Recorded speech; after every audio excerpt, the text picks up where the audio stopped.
The second application is for C478 LLC by James Hickey.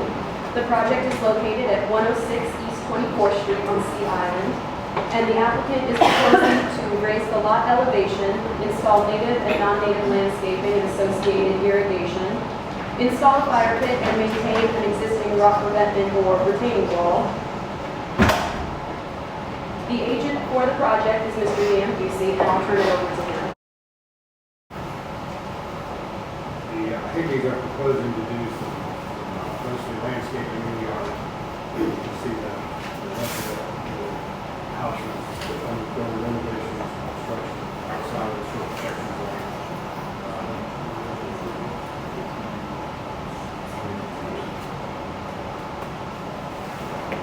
Sorry to interrupt you. I'm working. Okay, you go back to one second.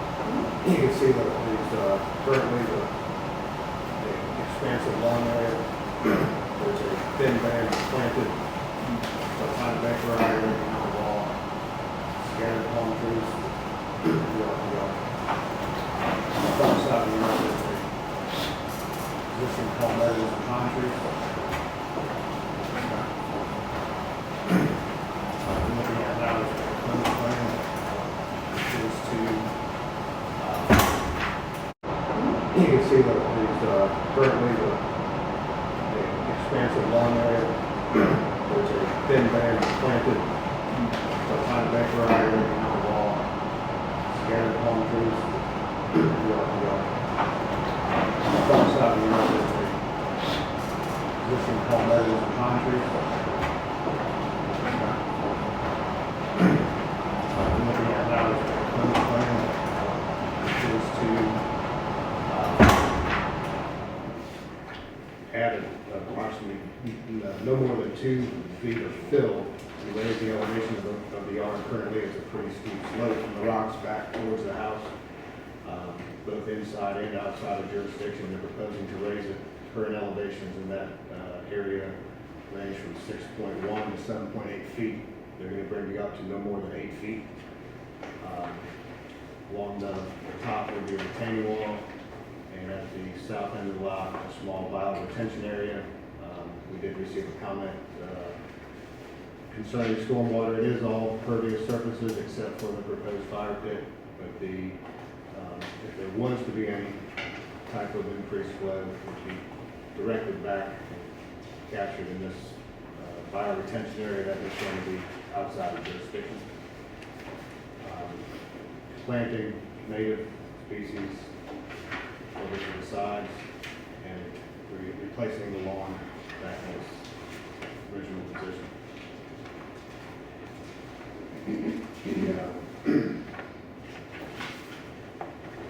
The applicant's lot is 1.2 acres in size, 0.24 acres of which is located within jurisdiction. With the fire pit and the other proposed activities, 98% of the lot will remain in a natural or improved state. Is there one more slide? Yeah. State, they're going to raise it up as a slight bit, so very minimal impacts, and we ask that you approve it subject to the special conditions. Thank you, Dan. Lisa? Should the committee find this project to be in the interest of the public, the special conditions will apply. To protect marine turtle hatchlings, placement and use of exterior lighting must be consistent with the DNR and with Glynn County lighting ordinances and guidelines. The landscape and restoration plan must be provided to the department for approval prior to installation, and the permittee may be required to provide a post-construction survey that locates the structures, and landscape trees must be designated as such on the survey. Thank you. Any questions of staff at this point from the committee? Mr. James Holland?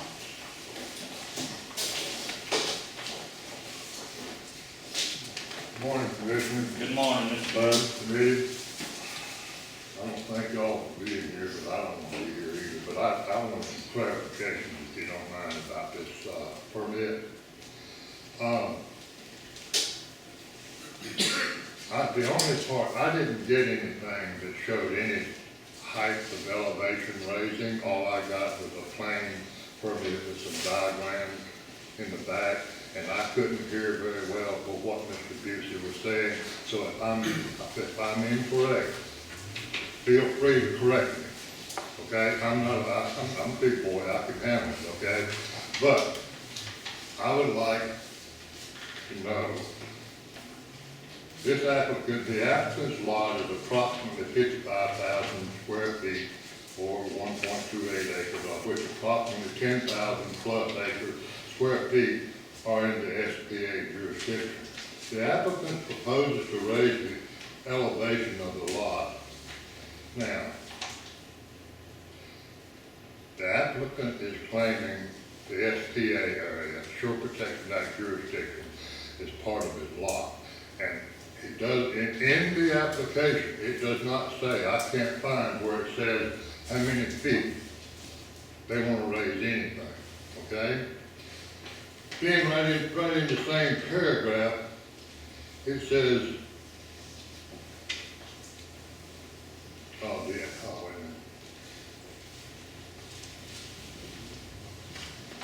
No, right at the bottom of it. You're gonna go back and reclaim the SPA jurisdiction to a normal height.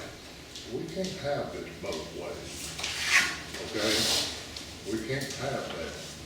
Now, there's no mention about stormwater. Once you raise the elevation of any lot, anything, there's a possibility of stormwater issues, okay? Because if he goes back and lowers the elevation under the shore protection part, where the stormwater can run off on that, and if it doesn't run off on that, it goes on the neighbors.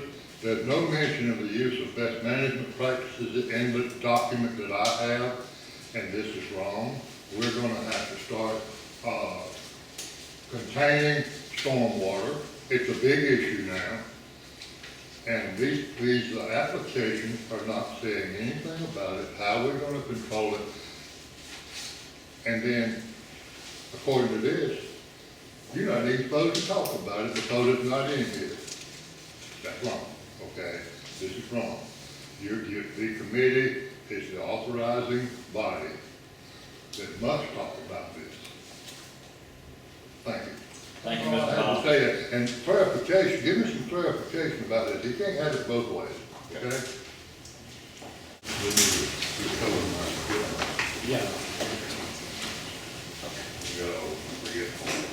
Yeah, David Tyler, 74th State on the Coast.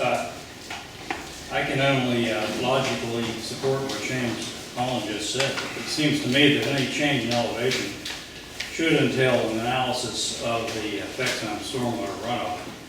And I'm a bit surprised that local government would approve this without that, if they have they? Provide us a zoning letter as required by the Shore Protection Act.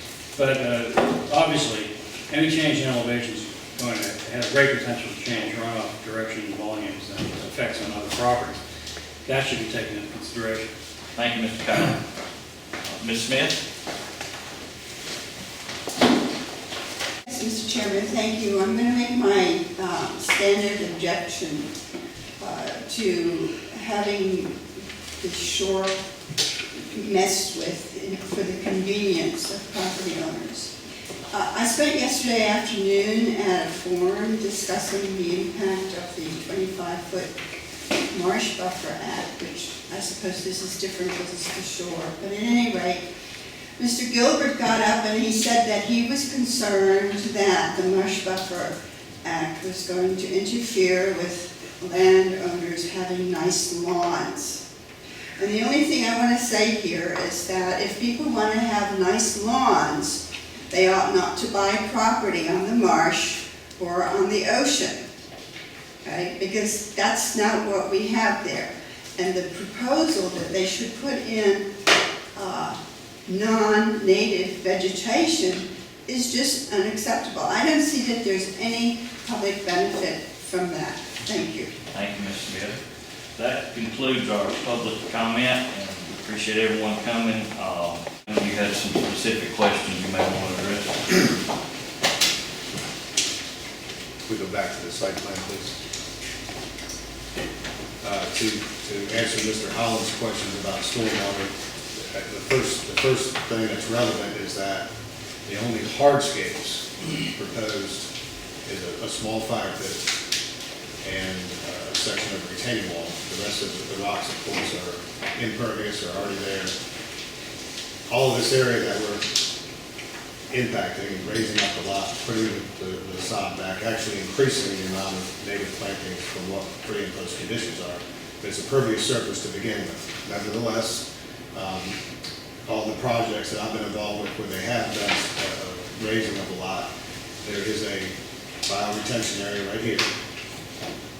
A retaining wall there to keep any massive storm event that could create anything that would not percolate through the soil as it does today and would be captured over in this area. So stormwater has been addressed. I don't know if there's any other questions. Okay. Any questions from the committee at this point for the applicant? None? Any questions to staff? Chair hearing none, I will ask for a motion on the project.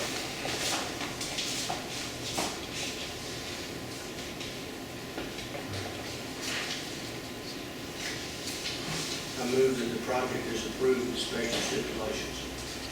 We have a second. Second. We have a second. Any further discussion? No further discussion. All in favor of the project say aye. Aye. Any opposed? Motion carries. There being no further business to come before the committee is adjourned.